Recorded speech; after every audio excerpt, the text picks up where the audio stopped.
சிம்பிளா, ஈஸியா பேக்கரி ஸ்டைல்ல நம்ம பஞ்சு போல ஒரு ஸ்பாஞ்ச் கேக் பார்க்க போறோம். 15 நிமிஷத்துல பண்ணிடலாம். இதுல பட்டர், அதுக்கப்புறம் மில்க் பவுடர், பேக்கிங் சோடா எதுவுமே இல்லாம பண்ண போறோம். குழந்தைகளுக்கு வந்து ஸ்நாக்ஸா குடுத்து விடலாம். டீ, காஃபிக்கும் நல்லாயிருக்கும். அது மட்டும் இல்லாம பர்த்டே, அதுக்கப்புறம் வெட்டிங் அப்படின்னா கூட டெஃபினட்டா இந்த ரெசிபிய ட்ரை பண்ணி பாருங்க. அவ்வளோ சூப்பரா இருக்கும். அது மட்டும் இல்லாம சின்ன பிசினஸ் மாதிரி ஸ்டார்ட் பண்றவங்க, கண்டிப்பா வந்து இத யூஸ் பண்ணிக்கலாம் நீங்க. இதுக்கு முதல்ல 3 முட்டை எடுத்துக்கலாம்.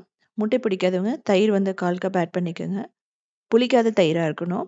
அப்படி இருந்தா மட்டும் தான் இந்த கேக்கோட டேஸ்ட் நல்லாயிருக்கும். இப்போ இந்த முட்டைய வந்து ஊத்திட்டு, கிட்டத்தட்ட 1 நிமிஷத்துக்கு நல்லா வந்து பீட் பண்ணணும். அந்த கொஞ்சம் நொர நொரையா வரும். எடுத்தோனயே நம்ம சுகர வந்து போட்டுறக்கூடாது.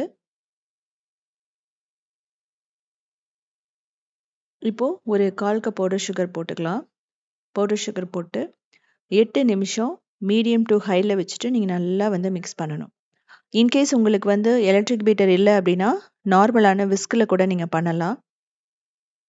ஒரு நல்ல க்ரீமியா இந்த முட்டை வந்து பார்த்தீங்கன்னா, ஒரு 3 மடங்கு அதிகமா வரும் அந்த பேட்டர். அந்த அளவுக்கு நம்ம வந்து பீட் பண்ணணும். ஸோ நீங்க கையில விஸ்க்ல பண்றதுனா இருந்தாலும் ஒரு 15 மினிட்ஸ் ஆகும் உங்களுக்கு.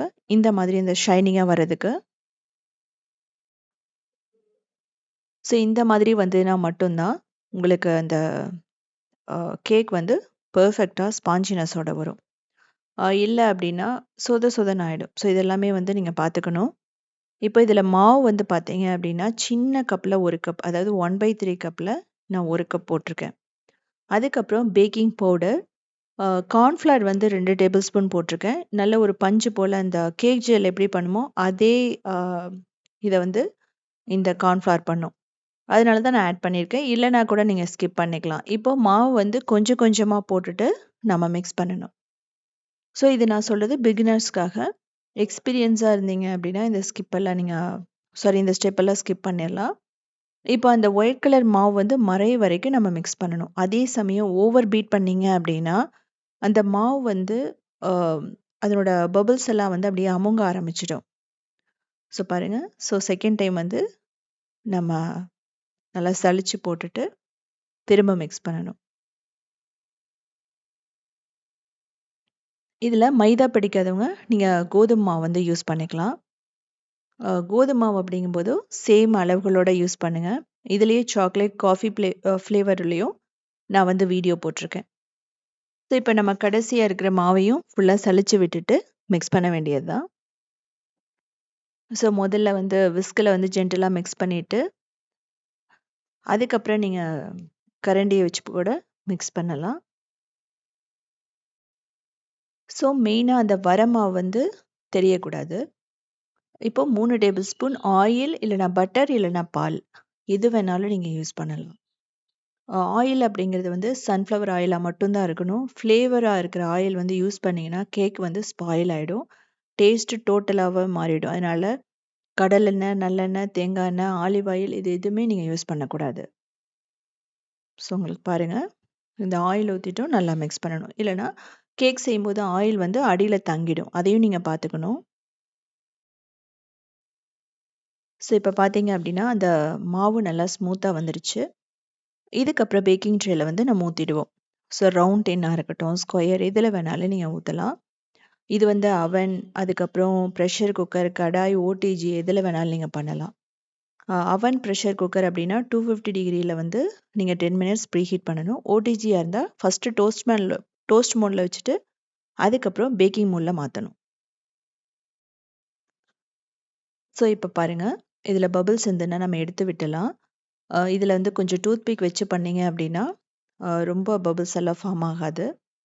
ஸோ ஒரே ஒரு டேப் மட்டும் பண்ணிட்டு, நம்ம இங்கிட்டு இருக்கிறது வந்து ஓடிஜி. ஓடிஜி அவனுக்கும் சேம் டெம்பரேச்சர் தான்.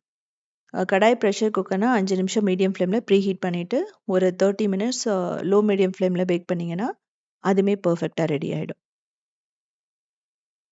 ஸோ பாருங்கள், நான் மாற்றிட்டுருக்கேன். ரெண்டாவது வந்து பேக் பண்ணும்போது பேக் மோடில் வச்சுட்டு 20 நிமிஷம் 180 டிகிரியில் பேக் பண்ணிங்கன்னா பர்ஃபெக்டாக ரெடி ஆகிடும். ஸோ 20 மினிட்ஸ்க்கு அப்புறம் செக் பண்ணி பாருங்கள். டூத் பிக் வந்து வச்சு பாருங்கள். அதில் ஒட்டாமல் வந்துருச்சுன்னா ஈஸியாக பேக் ஆகிடுச்சுன்னு அர்த்தம். ஸோ மேலே வந்து கிராக் இல்லாமல், மிடில் வந்து கீழே சிங்க் ஆகாமல் ரொம்ப சூப்பராக பர்ஃபெக்டாக ரெடி ஆகிடுச்சு. கேக் அப்படிங்கிறது வந்து பார்த்தீங்கன்னா, இப்படி தான் இருக்கணும். மேல வந்து உங்களுக்கு உடைஞ்சிருச்சு அப்படின்னாலும், நீங்க அதிகமான பேக்கிங் சோடா போட்டுட்டீங்கன்னு அர்த்தம். கீழ சிங்க் ஆயிடுச்சு அப்படின்னா, நெறைய சுகர் இல்ல அப்படின்னா வந்து வெட்டான பொருட்கள், அதாவது ஆயில் எல்லாம் அதிகமா ஊத்திட்டீங்க அப்படிங்கும்போது, உங்களுக்கு மிடில்ல வந்து சிங்க் ஆக ஆரம்பிச்சுரும். டெம்பரேச்சர பொறுத்து. டெம்பரேச்சர் ரொம்ப லோல இருந்ததுனாலும், இல்ல ரொம்ப ஹைல இருந்ததுனாலும் மிடில்ல வந்து சிங்க் ஆகும். அதே சமயம் நம்மளுக்கு வந்து பாத்திரம் வந்து ரொம்ப வந்து திக்கா இருந்துச்சு அப்படின்னாலும், கேக் வந்து கொஞ்சம் தப்பா வரும். ஸோ இதெல்லாம் நீங்க பார்த்துக்கணும். மேக்ஸிமம் நீங்க அலுமினியம் ட்ரே வைக்கும்போது, ஈஸியா ஹீட்ட வந்து அது வாங்கிக்கிட்டு கேக் நல்லா சரியா வந்துடும். ஸோ உங்களுக்கு எப்படி இருக்கு பாருங்க. ஒவ்வொரு பீஸஸுமே அவ்ளோ டேஸ்ட்டா இருக்கும்.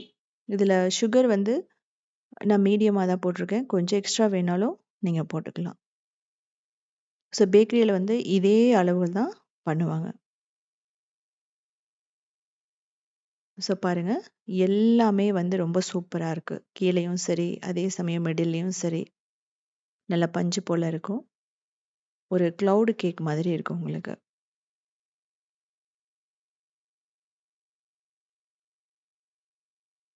இதே வந்து பார்த்தீங்க அப்படின்னா, மைதாவும், ராகியும் நீங்க ஈக்குவலா எடுத்து கூட நீங்க பண்ணலாம்.